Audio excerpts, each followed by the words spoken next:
السلام علیکم ورحمۃ اللہ وبرکاتہ۔ میرے محترم ناظرین کرام، آپ سے مخاطب ہے پروفیسر قاری عبدالمنان زیگم۔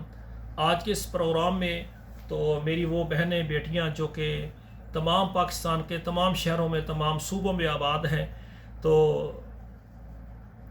ان سے میری گزارش ہے کہ اگر آپ اپنے رشتے کے متعلق زیادہ پریشان ہیں، آپ کو مرضی کا رشتہ نہیں مل رہا، تو آپ پریشان نہ ہوں، آپ میرے ساتھ رابطہ کریں۔ انشاءاللہ تعالی میری کوشش ہوگی کہ آپ کی مرضی کے مطابق میں آپ کو رشتہ دوں۔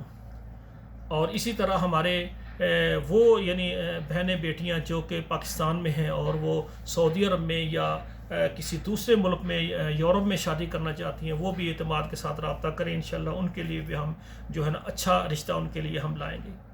اور اسی طرح ہماری وہ بہنیں بیٹیاں جو بیوہ طلاق یافتہ ہیں، ان کے رشتے بالکل ہمارا جو پلیٹ فارم ہے المرأۃ الصالحہ میرج کنسلٹنٹ رشتوں کا پروگرام میں ہم ان کے رشتے بالکل فری کرواتے ہیں۔ ان سے ہم کچھ نہیں مانگتے، کیونکہ ان کا گھر بنانا ہمارا فرض ہے۔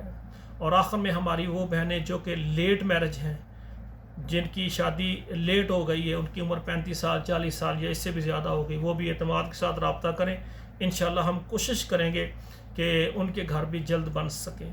تو اسی طرح پورے پاکستان میں مجھے دیکھنے والے جتنی بہنیں بیٹیاں ہیں، آپ اپنے لیے اعتماد کے ساتھ رابطہ کریں۔ انشاءاللہ آپ کی مرضی کے مطابق ہم رشتہ لائیں گے۔ اور آخر میں آپ سے میری ایک گزارش ہے کہ الحمدللہ میں اسلام آباد کے اندر ایک بہت بڑا دینی ادارہ اور جامع مسجد بنانے جا رہا ہوں۔ تو اس کے لیے جگہ لینی ہے، اور اس کی عمارت کے لیے، اس کے ماہوار انتظام کے لیے جو بہن بھائی مجھے دیکھ رہے ہیں تو اس میں حصہ ڈالنا چاہیں، وہ میرے ساتھ رابطہ کریں۔ انشاءاللہ تعالی ہم کوشش کریں گے کہ آپ کا دیا ہوا اس طرح سے صرف کریں کہ ہمارے لیے، ہمارے والدین کے لیے ذخیرہ آخرت بنے۔ آخر میں میری گزارش ہے کہ آپ جو تمام حضرات و خواتین مجھے دیکھ رہے ہیں اس پروگرام کو، آپ کے موبائل میں جتنے واٹس ایپ نمبرز ہیں یا گروپ ہیں یا فیس بک ہے، اس میں یہ شیئر کر دیں، تاکہ ہمارا پروگرام ہر گھر تک پہنچ جائے، تاکہ تمام بیٹیوں بہنوں کے رشتے آسانی سے ہو جائیں۔ آپ کے شیئر کرنے سے اگر ایک بیٹی کا رشتہ ہو گیا، اس کا نکاح ہو گیا، تو یہ ہمارے لیے بہت ذریعہ نجات بن سکتا ہے۔ آخر میں میری گزارش ہے کہ آپ نے ہمارا چینل اگر سبسکرائب کیا ہے تو اچھی بات ہے، نہیں تو اس کو کر لیں، اور اسی طرح دوست احباب کو بھی کروائیں، تاکہ ہر گھر تک ہمارا پیغام پہنچ جائے۔ والسلام علیکم ورحمۃ اللہ وبرکاتہ۔